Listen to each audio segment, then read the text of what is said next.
Okay, as you probably know, I keep postponing a lecture on freedom of speech, and the reason for that is that freedom of speech is a really hard lesson. I need to bring my A game. I need to be on my A game to teach it to you. And every morning I show up and ask myself, can I bring my A game today? And I've been tired lately, so I thought I'd record it to do it justice, but I won't do it justice. Freedom of speech is incredibly complicated. Let's say as a teacher, I can lift a 50-pound weight. Well, freedom of speech is a 55-pound weight, so you're going to watch me struggling quite a bit here. But if you can understand part of it, I think it'll be worthwhile. Okay. All right. So we're going to dive into it here. The United States of America is one of only two countries that has freedom of speech guaranteed to it in some capacity. In our case, it's the First Amendment. Um, it's really bizarre how we came to the conclusion that freedom of speech should be something that should be sanctified. But this story starts with our story here starts with Hegel, which is a philosopher, one of the most influential philosophers of all time. And there's something called the Hegelian dialectic. Now, in summary, this is a lot of stuff I'm summarizing, but in part, if you have one eye, or if an organism only has one eye, that organism can't see in three dimensions.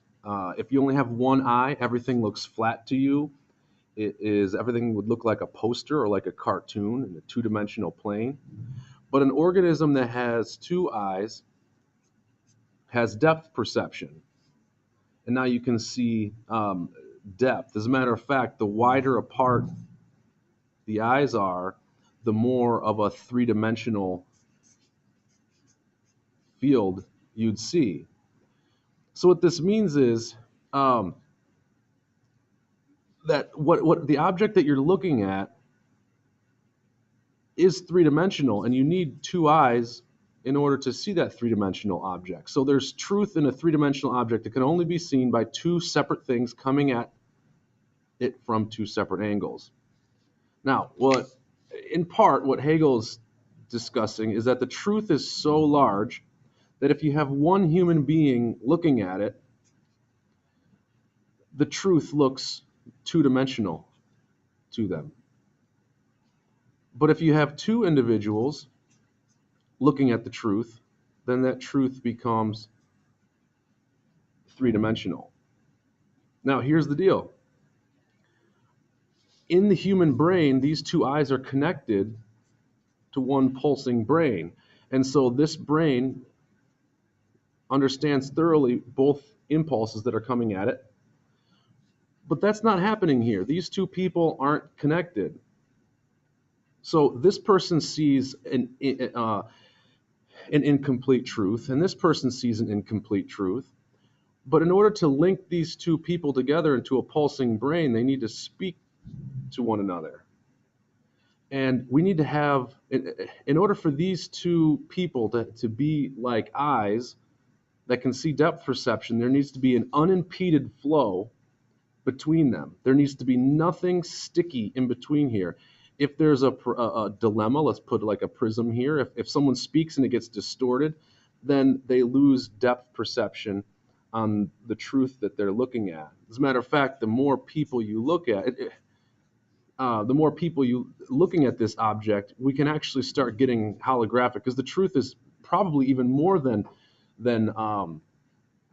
three dimensions, to keep the metaphor alive. Here's Einstein, but Einstein was working in tandem with dozens of people, hopefully all high definition, speaking to one another in order to understand very difficult concepts.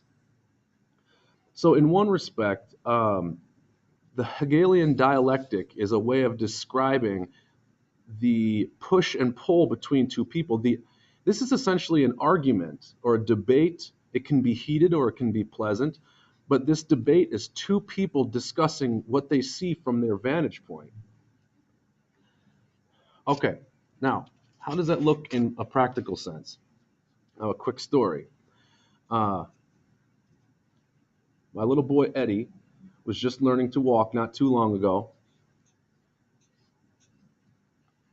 and he learned to hobble over to a couch and stand on top. Now, my wife and I saw him get on the couch from the kitchen, and Bridget, her impulse was to rush in and swoop and pick him up because she didn't like the fact that he was, I don't know how, was this like 2 feet, 2.5 feet, something like that. The idea of Eddie falling 2.5 feet was absolutely repulsive to her, and rightfully so. I stopped her from grabbing Eddie. My rationale is Eddie has no idea what height is, what falling is, or what 2.5 feet means. He knows what falling from 0 feet feels like. He's become experienced with that. But this additional height, that's quite a bit of a fall. He doesn't know the danger there. And so there was this is hardwood floor, but there's a thin rug on top. And in my mind, my calculation was that I think that we should let him climb. That way, if he falls, he's falling in a controlled environment. If he has the ability to climb up onto a couch without assistance, he should know what falling from 2.5 foot means. Now, if we pick him up, if we swoop and pick him up, he's not going to learn what that is. And guess what? Sometime this is my rationale. My wife disagreed. At some point, he might be able to climb up to a 4 foot thing. And by not learning this lesson, he's going to have to learn the hard way. And we might not be there to swoop and pick him up. So we had a very, very quick, my wife and I had a very, very quick conversation about this, and we both were on the same page through 10 years of marriage, 9 years of marriage at that point. Um, I wanted to give him the chance to fall, and she wanted to pick him up. She understood what I was saying, but you could tell she was still very angry at the idea. She was repulsed by the idea of seeing her baby fall. And to be honest, I was repulsed by the idea too. But I had an idea in my head that was even more repulsive to me, and that is him falling from 4.5 feet when I'm not around to see it. So I had my own frustration there. And then we talked together, and we became two sets of eyes looking at the problem. What we did was we put a pillow right there. Both of us were both happy and upset by this at the same time. This reduced the lesson that Eddie would get if he fell, and she'd still have to see him fall into a couch, which would be very disturbing to her. But this was, we're going to call, I don't know if we did the right thing. I'm not trying to say that we did. But what we were doing was we were looking at the truth, and we came closer to the truth by networking our two brains into a hive mind. Okay? Now, this is two different approaches to parenting. If I just get my way all of the time, I'm going to approach the truth in a two-dimensional or inferior way. If Bridget gets her way all the time, she's going to be getting a version of the truth that's going to be inferior also. So the idea is if we can freely speak between us and we both feel comfortable, that's the key. We have to feel comfortable being completely open and honest, an open book, so to speak. If we can achieve that, then we can come up with the best possible world for Eddie where he gets experience with both. Here's where it gets crazy. My rationale for letting Eddie fall is 100% right.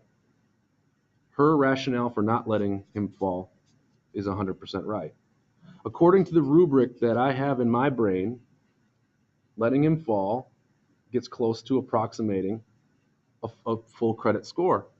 And rushing in to pick Eddie up maxes out a different rubric that she's using. We're both right. Now, guess what? I mean, depending on your perspective here, depending on whether or not you're used to my perspective or Bridget's perspective, you kind of look at the other version and think that it's inferior in some capacity. It's not inferior, it's just different. If my way wins out over time, Eddie's going to feel unloved. It's actually a glorious thing. By Bridget going and swooping him up and picking him up and saving him, Eddie's actually being communicated information that he's loved and cared for, and that's equally valuable. This concludes part one.